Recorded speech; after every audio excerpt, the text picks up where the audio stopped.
The year 2025 has just begun, but already Taiwan is under attack.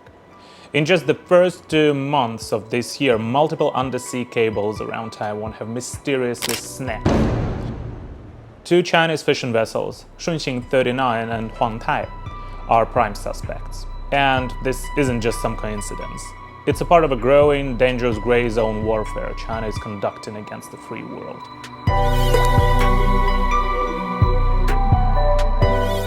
You might think that a broken undersea internet cable just means slower Wi-Fi, but in reality this is about something bigger: Taiwan's national security, global connectivity, and even its crisis responsibilities. According to data from the Internet Cable Protection Committee (ICPC) and Taiwan's telecom operators, the rate of undersea cable breaks in the Taiwan Strait is far higher than the global average. Worldwide, there are about 100 to 150 undersea cable breaks each year, with only 50 to 100 of them involving fishing vessels. The rest is caused by construction or some other reasons. However, in the Taiwan Strait alone, there are over 20 cable break incidents annually, accounting for more than 15 of the global total. In 2023, China's vessel cut off Matsu from the world for 50 days. No wired internet, no smooth financial trades, limited communication, and now in 2025 it's happening again. This isn't a glitch, it's a warning. China isn't just testing Taiwan's cables, it's testing Taiwan's resilience, and the world needs to pay attention. In today's video we will dive deep, no pun intended, into what's really happening under Taiwan's seas, how these cable breaks threaten our security, and what Taiwan and the world must do next. It's not just Taiwan's problem, this is a frontline of the global fight for freedom and information. Let's break it down, because the war you can't see might be the one we can't afford to ignore: cutting the undersea cables. Over the past decade, Taiwan has seen a disturbing rise in incidents involving undersea cable damage caused by Chinese civilian vessels. On January 3rd of this year, a Chinese ship named Shunxing 39 was suspected of damaging a critical cable while dragging its anchor. But this isn't an isolated event. Back in 2023, 2 separate undersea cables connecting the Matsu Islands were also damaged by Chinese vessels, leaving the entire region without wired internet for 50 days. 50 days without stable communication. Imagine the impact that has on our daily lives, businesses, and even basic government operations. But here is where it gets even more concerning. The vessel Shunxing 39 wasn't just any ship. It was disguised as a foreign fishing boat, and it was found to have 2 different aliases, 2 separate flags, and also 3 unique Maritime Mobile Service Identity (MMSI) identification numbers. That's not an accident, it's a calculated effort to hide its real identity. It's a part of a larger strategy: intentional, covert, and increasingly aggressive. The salami slicing strategy. What we're seeing here is a textbook example of what's known as a gray zone warfare, or what some call the salami slicing strategy. These are hostile actions that stop just short of open warfare, but still directly threatening a country's security. And while some people in Taiwan might still be unaware of this, or only half convinced that it's happening, the evidence is right in front of us. It's happening now, and it's happening often. For Taiwan, the sabotage of undersea cables is a core tactic in this strategy. Taiwan is a high-tech nation. Their economy, their communication networks, even their diplomacy depends on stable global connectivity. And undersea cables are the backbone of that. According to expert analysis, these acts of sabotage could involve fishing boats deliberately damaging mooring lines, massive dredging operations that expose cable to risk, also trawling activities that break them, or even large cargo ships damaging them, whether by accident or on purpose.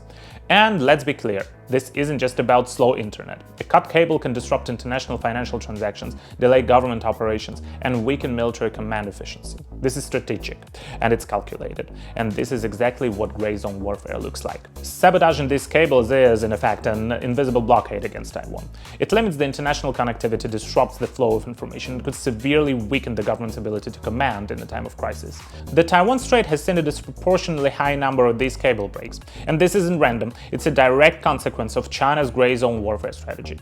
These years, the number of frequency of undersea cable incidents around Taiwan has continued to climb, and many of these cases are tied to suspicious vessels operating under the cover of routine activities like trawling, sand dredging, or other maritime work. But look at their movement patterns.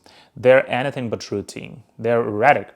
They suggest something more: testing, probing, possibly rehearsing ways to disable the critical infrastructure of Taiwan.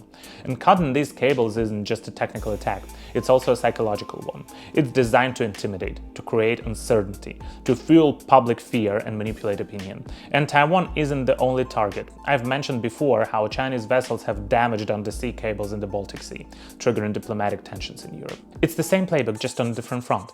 This is a global issue, and more countries are waking up to it, because China isn't just disrupting Taiwan, it's testing the limits of what it can get away with everywhere. Taiwan's response. In response to this growing threat, the Taiwanese government hasn't been standing still. A number of countermeasures have already been put in place, starting with officially classifying undersea cables as critical infrastructure. That designation alone is a major shift, recognizing how vital these systems are to the national security of Taiwan. One of the key steps Taiwan is taking is the creation of a database of suspicious vessels. This allows authorities to monitor potential threats in real time and track patterns that might indicate hostile activity. But Taiwan isn't facing this challenge alone. The government is also working closely with international partners, sharing intelligence, coordinating efforts, and strengthening the collective defense against China's gray zone tactics. Since 2023, Taiwan's Ministry of Digital Affairs has launched a major initiative under the Forward-Looking Infrastructure Development Program.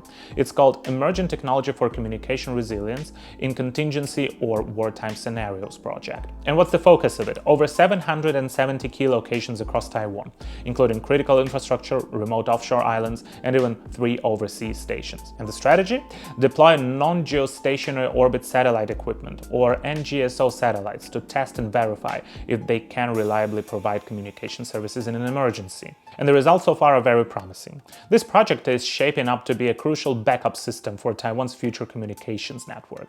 At the same time, Taiwan must keep strengthening regional cooperation, especially with allies across the Indo-Pacific like the United States, Japan, South Korea, and the Philippines. Because when it comes to defending something as vital as global connectivity, we're all in this together.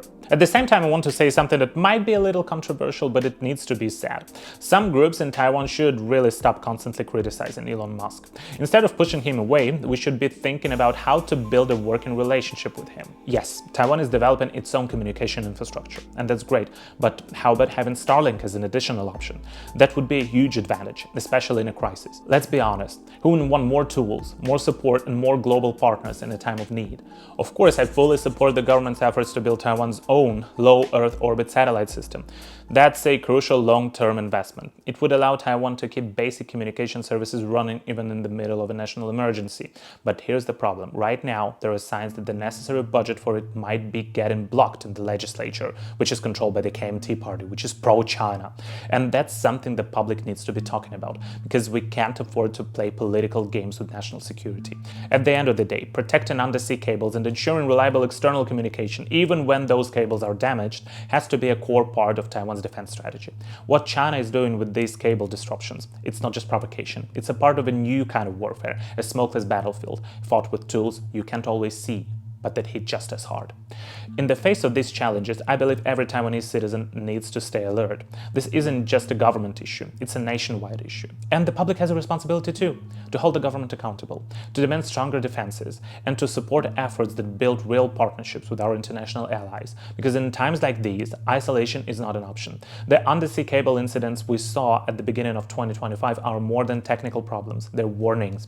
China is always there, just off the Taiwan's coast. Not only with military aircraft and warships entering the Taiwanese air and sea space, but also with cyber warfare, information warfare, and increasingly infrastructure sabotage.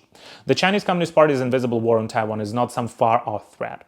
It's already happening, right now, right in front of us. And Taiwan must be fully prepared to face what's coming, because these provocations aren't going away, they're escalating.